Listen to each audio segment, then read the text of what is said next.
প্রিয় দর্শক, সবাইকে শুভেচ্ছা জানিয়ে শুরু করছি এনটিভির নিয়মিত সাপ্তাহিক আয়োজন অন্যরকম গল্প। বরাবরের মতোই সাথে আছি আমি নুসরাত ইসলাম। পৃথিবীব্যাপী চলছে ফুটবল বিশ্বকাপের উন্মাদনা। এই উন্মাদনা থেকে কোনোভাবেই পিছিয়ে নেই বাংলাদেশও। সারা দেশব্যাপী প্রিয় দলের প্রতি সমর্থন জানিয়ে নানা রকম কর্মকাণ্ড করছেন আর্জেন্টিনা, ব্রাজিল সহ বিভিন্ন দেশের সমর্থকরা। তেমনি এক ফুটবল প্রেমী কুষ্টিয়ার ভেড়ামারা উপজেলার আরকান্দি এলাকার শরীফুল শেখ দেয়ালে দেয়ালে প্রিয় খেলোয়াড় লিওনেল মেসির ছবি এঁকে তার প্রতি ভালোবাসার এক অনন্য নিদর্শন স্থাপন করেছেন তিনি। শুধু মেসির ছবি নয়, নিজের এলাকার বিভিন্ন শিক্ষা প্রতিষ্ঠানে নানা মনীষীর ছবি এঁকে চলছেন শরীফুল। এখানেই শেষ নয়, ভালো গান গাওয়ার পাশাপাশি গান লেখালেখিও করেন শরীফুল শেখ। তার এমন বহুমুখী প্রতিভায় উচ্ছ্বসিত পরিবার সহ এলাকাবাসী। সরকার ও সমাজের বিত্তবানদের শরীফুলের পাশে দাঁড়ানোর দাবি তাদের। চাঁদ হয়েছে উদয়, কি আনন্দময় সাধুর সদবাজারে, পাপীর ভাগ্যে এমন দিন কি আর হবে রে, পাপীর ভাগ্যে। কুষ্টিয়ার ভেড়ামারা উপজেলার বাহাদুরপুর ইউনিয়নের আরকান্দি গ্রামের মৃত নুর ইসলামের ছেলে শরীফুল শেখ 3 বোনকে নিয়ে ছোটবেলা থেকেই সংসারের অভাব অনটনের মধ্যেই বেড়ে ওঠা শরীফুলের। এলাকার পানের হাটে দিনমজুরের কাজ করে সংসার চালানোর পাশাপাশি অতি কষ্টে বিএ পাশ করেছেন শরীফুল। এরপর তার আর লেখাপড়া করা হয়ে ওঠেনি। ছোটবেলা থেকেই শরীফুলের ছবি আঁকার পাশাপাশি গান গাওয়ার ইচ্ছে ছিল প্রবল, কিন্তু সংসারে অভাব থাকায় ছবি আঁকা বা গান শেখার জন্য কোনো প্রাতিষ্ঠানিক শিক্ষার সুযোগ হয়নি শরীফুলের। তবুও নিজের অদম্য ইচ্ছে শক্তিতেই নিজেকে একজন শিল্পী হিসেবে সমাজে প্রতিষ্ঠিত করার চেষ্টা করেছেন শরীফুল।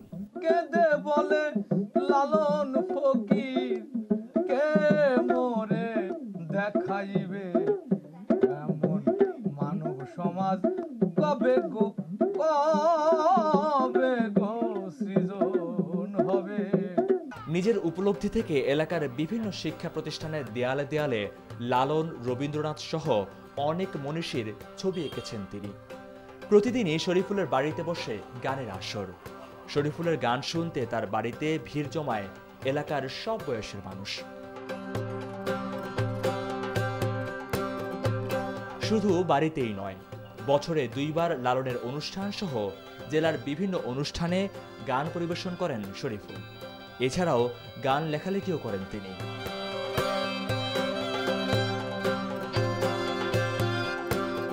বর্তমানে সারা দুনিয়া জুড়ে চলছে ফুটবল বিশ্বকাপের উন্মাদনা।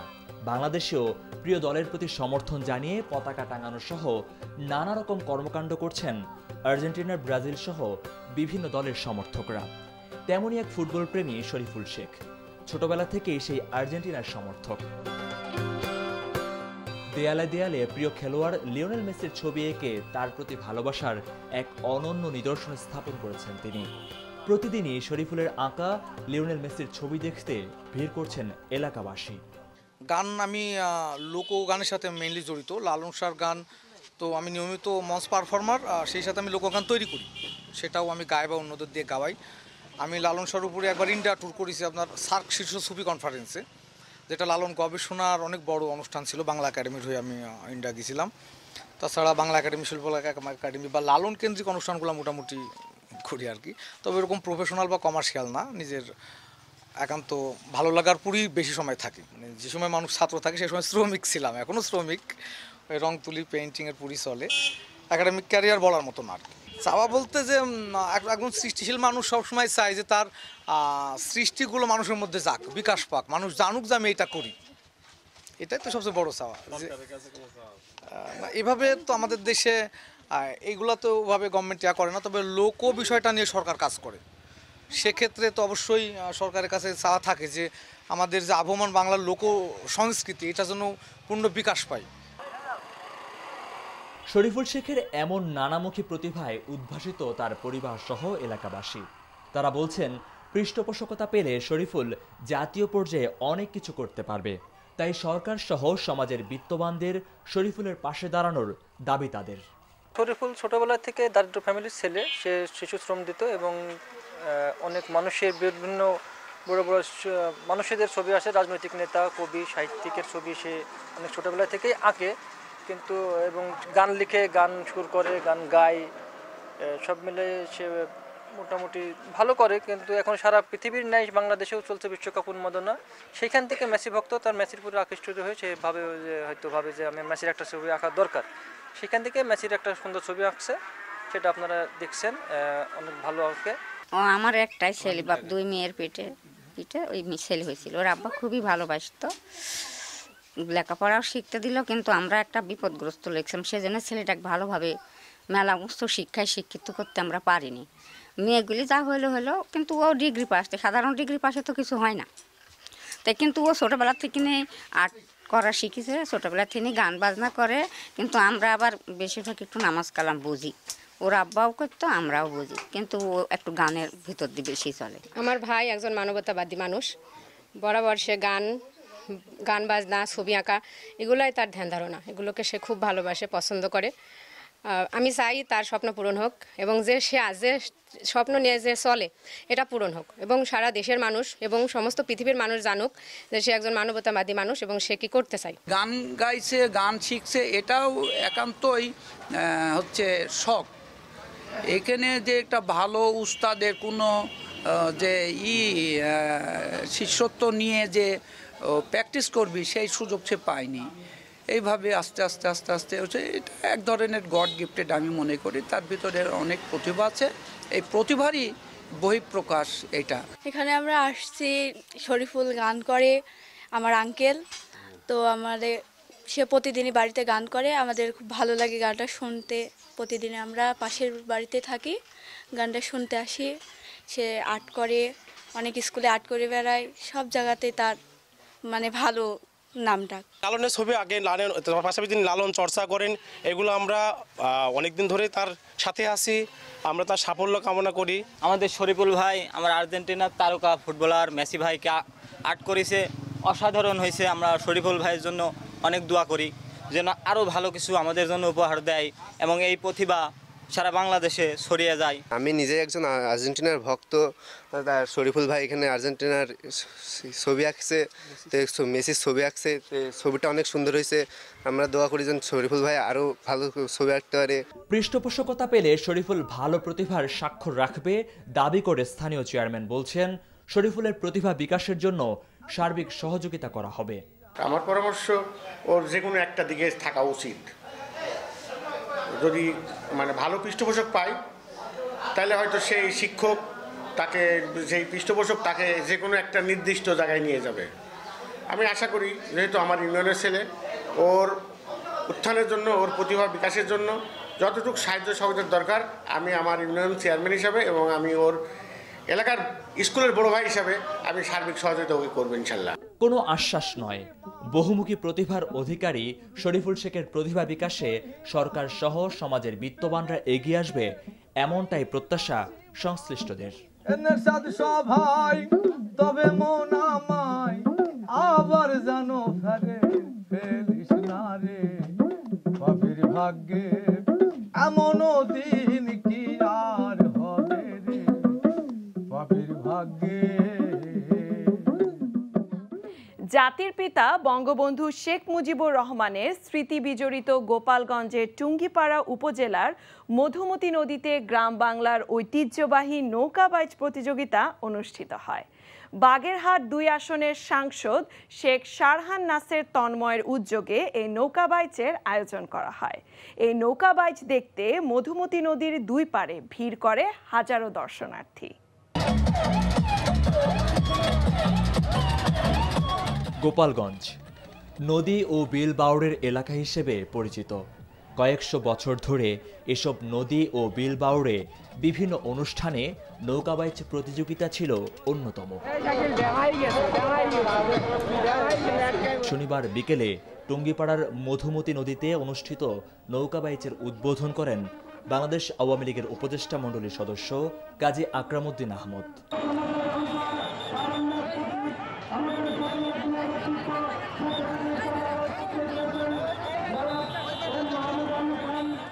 প্রাচীন বাংলার ঐতিহ্যে লালিত আকর্ষণীয় এই নৌকা বাইচে গোপালগঞ্জ, মাদারীপুর, পিরোজপুর, নড়াইল, বরিশাল জেলার প্রত্যন্ত গ্রামের 40টি নৌকা অংশ নেয়।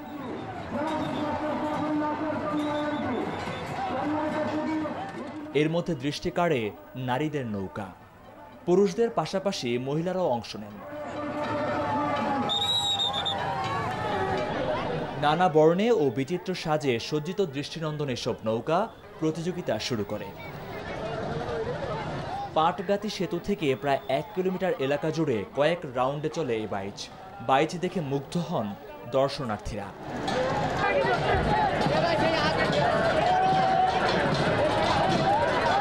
আমি আগে কখনো বাইচ দেখি নাই, প্রথম দেখতে আসলাম।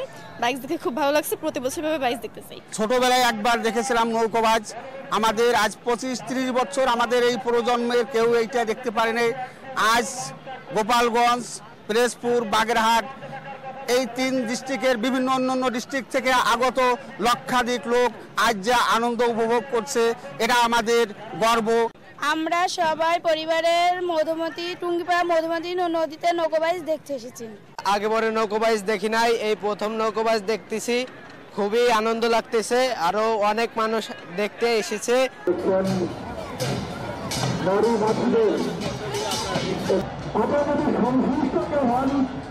এই নৌকাবাইচ প্রতিযোগিতা দেখতে গোপালগঞ্জ, বাগেরহাট, পিরোজপুর, মাদারীপুর, নড়াইল সহ বিভিন্ন জেলার হাজার হাজার দর্শনার্থী মধুমতি নদীর পাড়ে এসে হাজির হন।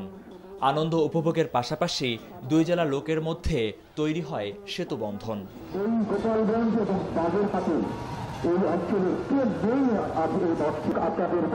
এ বাইচে বাড়তি আকর্ষণ ছিল নৌকার মেলা। প্রতি বছরই এই আয়োজনের দাবি দর্শনার্থী সহ এলাকাবাসীর। আমাদের উচ্ছ্বাস পুরনো ঐতিহ্যকে ধরে রাখার জন্য যে নৌকাবাইজ প্রতিযোগিতা আয়োজন করেছে, এটা খুব ভালো লাগছে। আমরা এই ফ্যামিলি সহ এই বাইচ দেখতে আসছি এবং খুব আনন্দ লাগতেছে। আমাদের ছেলেপেলে এর আগে বাইচ দেখে নাই, আজকেই প্রথম দেখলো এবং আমরা চাই প্রতি বছরই এরকম বাইচ হোক। আমরা যে আজকে নৌকাবাইজ দেখতে পাচ্ছি, গ্রাম্য একটা ঐতিহ্য, এই ঐতিহ্য যেন আমরা প্রতি বছর আমরা চলে গেলে আমাদের প্রজন্মে যারা পরে আসবে তারা যেন প্রতিবারই দেখতে পারে। প্রতিযোগিতা শেষে বিজয়ীদের মধ্যে পুরস্কার বিতরণ করা হয়। এ সময় কেন্দ্রীয় ও উপজেলা আওয়ামী লীগের নেতারা উপস্থিত ছিলেন। নড়াইলে অনুষ্ঠিত হলো আবহমান বাংলার ঐতিহ্যবাহী নৌকাবাইচ প্রতিযোগিতা। নড়াইল ও গোপালগঞ্জ জেলার মাঝ দিয়ে প্রবাহিত মধুমতি নদীর ইতনা এলাকায় এই নৌকাবাইচ প্রতিযোগিতা অনুষ্ঠিত হয়। 2 জেলার হাজারো মানুষ ভিড় করেন নৌকাবাইচ প্রতিযোগিতা দেখতে। এই উপলক্ষে মেলাও বসেছিল। প্রমত্তা মধুমতি নদীর এক প্রান্তে নড়াইলের লোহাগড়া উপজেলার ইতনা ইউনিয়ন, অন্য প্রান্তে গোপালগঞ্জের চরভাটপাড়া সহ আশেপাশের কয়েকটি গ্রাম। 2 জেলার মাঝ দিয়ে প্রবাহিত এই মধুমতি নদীতেই 14 নভেম্বর বিকেল থেকে সন্ধ্যা অবধি অনুষ্ঠিত হলো আবহমান গ্রাম বাংলার ঐতিহ্যবাহী নৌকাবাইচ প্রতিযোগিতা। এই নৌকাবাইচ দেখতে নদীর 2 পারে ভিড় করেন নড়াইল ও গোপালগঞ্জ জেলার হাজারো মানুষ। এছাড়া নদীতে ট্রলার যোগে শিশু কিশোর থেকে শুরু করে বিভিন্ন বয়সের মানুষ উপভোগ করেন গ্রাম বাংলার নৌকাবাইচ প্রতিযোগিতা। এ উপলক্ষে মেলাও বসেছিল নদী পাড়ে। দীর্ঘদিন বন্ধ ছিল, তারপরে আমরা এবার নতুন করে এই মেলা আয়োজন করেছি এবং ইতনাবাসী গোপালগঞ্জের লোকজন নিয়েই এই আনন্দ মেলা। এখন মানুষ ঘরবন্দি থাকে, ফেসবুক, ইন্টারনেট এগুলোর ভিতরে মানুষ বন্দী হয়ে থাকে, কিন্তু এরকম ব্যতিক্রম আয়োজন আসলে আমাদের এই মনোমুগ্ধকর পরিবেশে সত্যিই খুব আনন্দদায়ক। আমরা খুবই উচ্ছ্বসিত, আমরা খুবই আনন্দিত। আমরা চাই প্রতি বছর ন্যায় এরকম আয়োজক কমিটি আরও আয়োজন করুক। আমরা যে অনেকে যে তরুণ প্রজন্ম, আমরা আসলে এখন বর্তমান গেমস, ভিডিও গেমস, মোবাইল বা বিভিন্ন ইলেকট্রনিক্স ডিভাইসে আমরা আসক্ত। এই যে আমাদের অনেক দিন পরে এখানে আমাদের এই যে ইতনার ঐতিহ্য ধরে রাখার জন্য এই যে নৌকাবাইচের আয়োজন করা হয়েছে, আমরা আসলে খুবই আনন্দিত, খুবই মজা পাচ্ছি। করোনার কারণে আনন্দটা নিবেদন বন্ধ ছিল, এখন অনেক আমরা উপভোগ করছি। আমরা খুব আনন্দিত, আমরা খুব আনন্দ করতেছি। আর গ্রাম বাংলার এই ঐতিহ্যটাই তো আমরা মানে সচরাচর বা ঢাকা শহর থেকে দেখতে পাই না। গ্রামের বাড়ি এসে আমরা এই জিনিসটা অনেক মজা পাচ্ছি। এই যে দেখছেন হাজার হাজার মানুষ এরা বিনোদনের জন্য আসছে। আমাদের উদ্দেশ্য মানুষকে বিনোদনের মাধ্যমে সবাইকে সুন্দর সুস্থ রাখা, এবং বিনোদনের পরে সুস্থতা কিছু নাই। আপনারা সবাই আমাদের দিকে উৎসাহ দিবেন, আমাদের দিক লক্ষ্য রাখবেন যে আমরা অত দূর থেকে কষ্ট করে এসেছি, আমরা যেন আপনাদের আনন্দ দিতে যাইতে পারি। নড়াইল জেলায় নৌকা বাইজের জন্য আসছি, এবং আমাদের যে অনেক খরচ হয়, কিন্তু খরচের জন্য আমরা আসি নাই, আমরা মানুষকে আনন্দ ফুর্তি দেওয়ার জন্য আসছি, এবং নদীটা দেখে খুবই ভালোই লাগতেছে। নৌকোবাইজ উপলক্ষে নড়াইল এবং গোপালগঞ্জের ব্যাপক জনগণ আনন্দ পাচ্ছে, এবং আগামীতে যাতে এটি আমরা অব্যাহত রাখতে পারি সেই চেষ্টাই করি। প্রতিযোগিতায় মাগুরা, গোপালগঞ্জ, ফরিদপুর ও মাদারীপুর জেলার 5টি নৌকা অংশগ্রহণ করে। প্রায় 2 কিলোমিটার পথ অতিক্রম করে প্রতিযোগিতায় প্রথম হয়েছে ফরিদপুরের আলফাডাঙ্গার কালু ফকিরের নৌকা, দ্বিতীয় হয়েছে মাগুরার কালীশঙ্করপুরের কবির হোসেনের নৌকা এবং তৃতীয় হয়েছে মাদারীপুরের বাহের আলীর নৌকা। ইতনা নৌকাবাইজ উদযাপন কমিটির সদস্যরা জানান, শিশু কিশোর থেকে শুরু করে বিভিন্ন বয়সের মানুষকে নির্মল বিনোদন দিতে এ নৌকাবাইজ প্রতিযোগিতা অনুষ্ঠিত হয়। আগামীতেও এ ধরনের প্রচেষ্টা অব্যাহত রাখতে চান উদ্যোক্তা সহ এলাকাবাসী। ইজিপ্টে শুরু হলো ব্যতিক্রমী এক আর্ট এক্সিবিশন। প্রকৃতিকে দূষণের হাত থেকে বাঁচানোর প্রচারণার জন্যই আসলে এ প্রদর্শনী। এজন্য সচেতনতার কোনো বিকল্প নেই।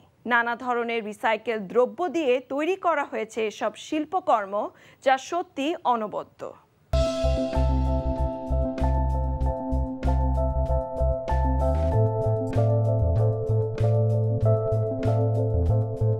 পরিবেশ বাঁচানোর কথা মাথায় রেখেই ইজিপ্টে এই আয়োজন।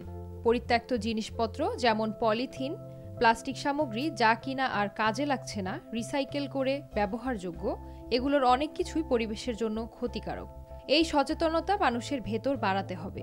শিল্পকর্মগুলি দারুণ দৃষ্টিনন্দন।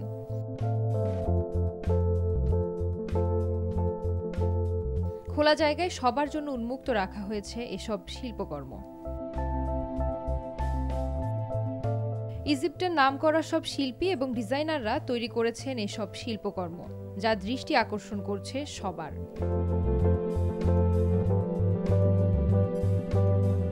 স্ট্যাচু থেকে পশু পাখি, বিভিন্ন ধরনের জিনিস স্থান পেয়েছে এতে।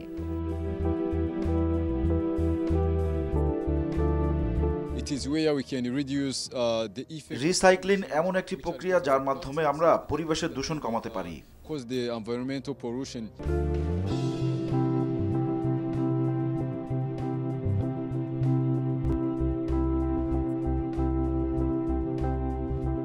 যেসব জিনিস আমরা ফেলে দিয়ে থাকি তা দিয়েই অনেক মানুষ জীবন চালাতে পারে, এটা সবার মনে রাখা দরকার।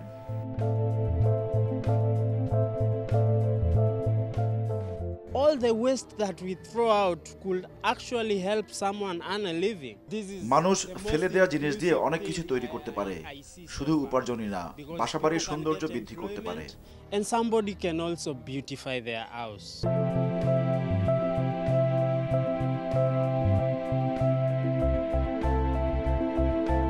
বিশ্বের আবহাওয়া, জলবায়ুর উপর ক্ষতিকর প্রভাব আর এসব নিয়ে মানুষের দৃষ্টি আকর্ষণ করাই এই প্রদর্শনীর মূল লক্ষ্য। পরিবেশ ইস্যুকে সামনে রেখে COP27 কনফারেন্সের গ্রিন জোন পার্কে চলছে প্রদর্শনীটি।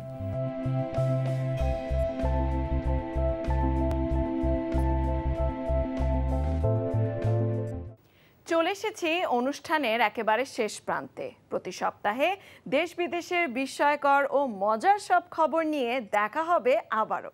কেমন লাগলো আমাদের আয়োজন বা কোনো পরামর্শ থাকলে জানাতে পারেন চিঠি লিখে। আমাদের কাছে চিঠি লেখার ঠিকানা প্রযোজক অন্যরকম গল্প, NTV BSSC ভবন, 102 কাজী নজরুল ইসলাম এভিনিউ, কারওয়ান বাজার, ঢাকা 1215। দেখা হবে আবারও আগামী সপ্তাহে বুধবার সন্ধ্যা 6টা 45 মিনিটে। সে পর্যন্ত ভালো থাকুন, সুস্থ ও নিরাপদে থাকুন।